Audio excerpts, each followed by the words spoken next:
Welcome to ABC campus. आज हम company law में मॉर्गेजेस एंड चार्जेस के टॉपिक पर जो पास्ट एग्जाम में एमसीक्यूज हैं उनको डिस्कस करेंगे। तो पहले मॉर्गेजेस और चार्जेस का जो टॉपिक था वो 2020 से लेके 2021 के एंड तक सिलेबस का पार्ट नहीं था, इसलिए हम नोटिस कर सकते हैं कि इस पर एमसीक्यूज एग्जाम में नहीं आए बिल्कुल भी, वरना एक दो तो आ ही जाते हैं।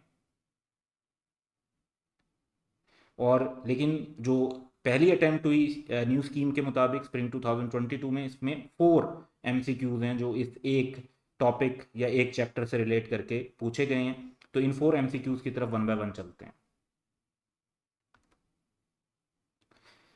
सबसे पहला क्वेश्चन है कि Charcoal Limited has purchase plant and machinery for ₹100 million from Fuchsia Private Limited FPL. Following information in this respect are available. 50% payment will be made to FPL on 15 March by obtaining a bank loan. The loan will be secured against mortgage of CL's factory building. Balance will be paid in 4 equal quarterly installments, which will be secured through the charge over CL's inventory and pledge of CL's ordinary shares of one of the directors.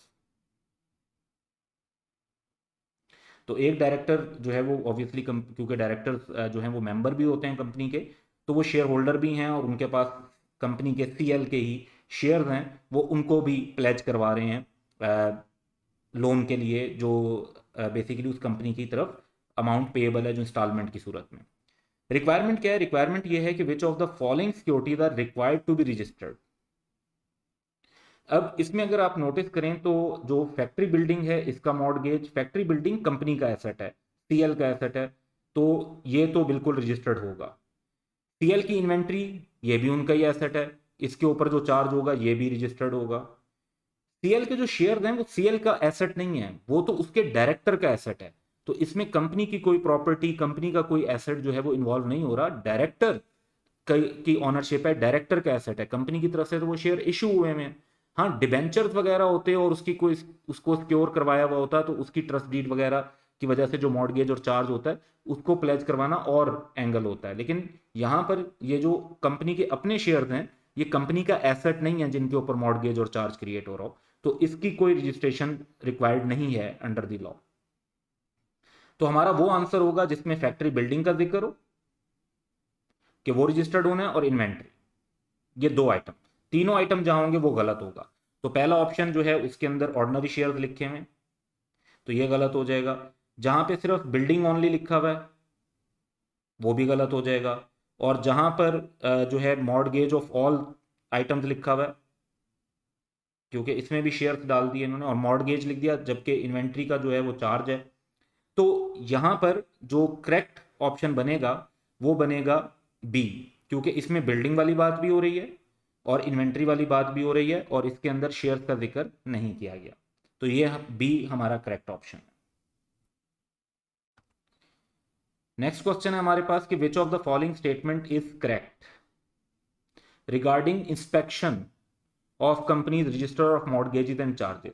अब इसमें concept ये होता है कि वैसे तो कोई भी शख्स जो है कंपनी का रजिस्टर ऑफ मॉर्गेज और चार्ज जो है उसको इंस्पेक्ट कर सकता है। इसमें मेंबर और क्रेडिटर जो हैं वो उसकी इंस्पेक्शन विदाउट एनी पेमेंट कर सकते हैं, और बाकी जो लोग होते हैं उनको वो पेमेंट करनी होती है, एक फ़ी पे करनी होती है जो कंपनी ने फिक्स की हुई हो। तो पहला ऑप्शन है कि ओनली अ मेंबर और creditor of the company can inspect without fee, although ये बात ठीक है लेकिन ये इनकम्प्लीट है। दूसरा है कि any member of company can inspect without fee and any other person, इसमें मेंबर की बात हुई है लेकिन इसमें क्रेडिटर का टर्म यूज नहीं हुआ। मेंबर और क्रेडिटर दोनों के लिए विदाउट फी है, तो इसमें क्रेडिटर क्योंकि नहीं शो बताया विदाउट फी में, तो ये इनकरेक्ट हो गया। सी है any one can inspect on payment of such fee, नहीं, सबके सब लोगों के लिए पेमेंट ऑफ फी नहीं है, मेंबर और क्रेडिटर के लिए विदाउट फी है, तो ये भी गलत हो जाता है इसमें एनी वन वाली बात।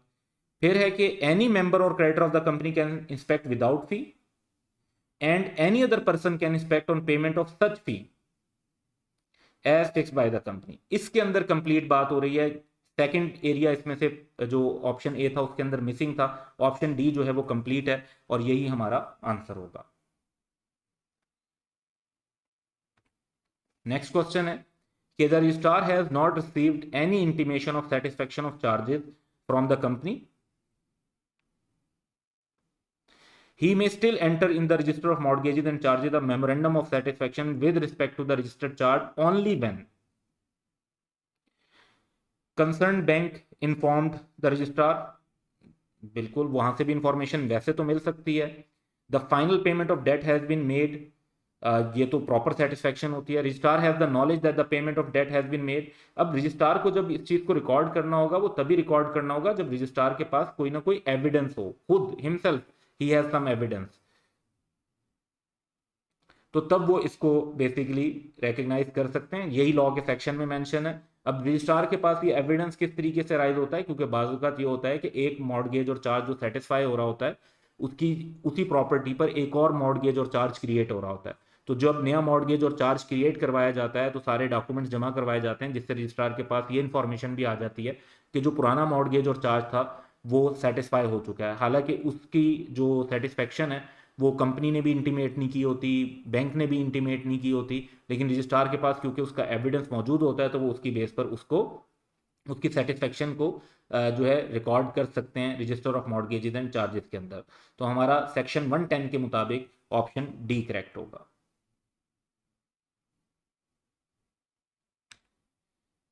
फिर लास्ट एमसीक्यू है हमारे पास कि Lavender Limited has granted long term loan of ₹10 million to its chief operating officer against which he has deposited a negotiable instrument as security.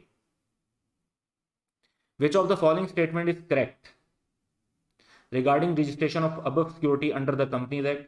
अच्छा, कंपनीज एक्ट में बहुत सारे मॉर्गेज और चार्जेस और इंक्लूडिंग प्लेज वगैरह को रजिस्टर करवाने की रिक्वायरमेंट है, लेकिन सेक्शन 100 में स्पेसिफिकली मेंशन है कि निगोशिएबल इंस्ट्रूमेंट जो है उसको की रजिस्ट्रेशन ज़रूरी नहीं है. उसकी अगर सिक्योरिटी के तौर पर होगा भी सही तो उसके एज अ मॉर्गेज और चार्ज उसकी रजिस्ट्रेशन रिक्वायर्ड नहीं होगी. उसके निगोशिएबल इंस्ट्रूमेंट्स के ऊपर जो है वो हमारा मॉर्गेज और चार्ज का रेलिवेंट लॉ अप्लाई नहीं होता, बल्कि निगोशिएबल इंस्ट्रूमेंट पे उसका जो सेपरेट एक्ट है निगोशिएबल इंस्ट्रूमेंट एक्ट 1881 वो अप्लाई होता है. तो पहला ऑप्शन है कि negotiable instrument is not considered as a security. वैसे सिक्योरिटी है but for the purpose of mortgage और चार्ज इसको सिक्योरिटी नहीं समझा जाता and does not require registration. और ये स्टेटमेंट करेक्ट है, यही हमारा आंसर होगा.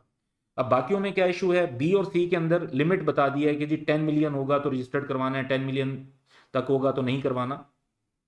ये स्टेटमेंट गलत है. इनफैक्ट अमाउंट वाइज लिमिट तो लॉ में डिफाइन नहीं है, वहां तो टाइप और नेचर ऑफ मॉर्गेज और चार्ज बताए हुए हैं कि इनको रजिस्टर्ड करवाना है. फिर डी है कि negotiable instrument is acceptable as security. Yes, generally acceptable as security है, लेकिन कंपनीज एक्ट में मॉर्गेज और चार्ज के तौर पर सिक्योरिटी कंसीडर नहीं होती. तो यहां तक बात वैसे ठीक है. Hence it is required to be registered as mortgage और चार्ज. ये बात गलत है क्योंकि रिक्वायर्ड नहीं है, स्पेसिफिकली मेंशन्ड है सेक्शन 100 में कि निगोशिएबल इंस्ट्रूमेंट को कि मॉर्गेज और चार्ज के लिए वो सिक्योरिटी कंसीडर नहीं होगा और इसलिए उसकी रजिस्ट्रेशन रिक्वायर्ड नहीं होगी.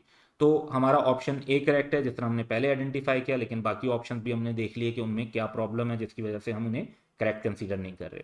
So that's all for today. Have a good day.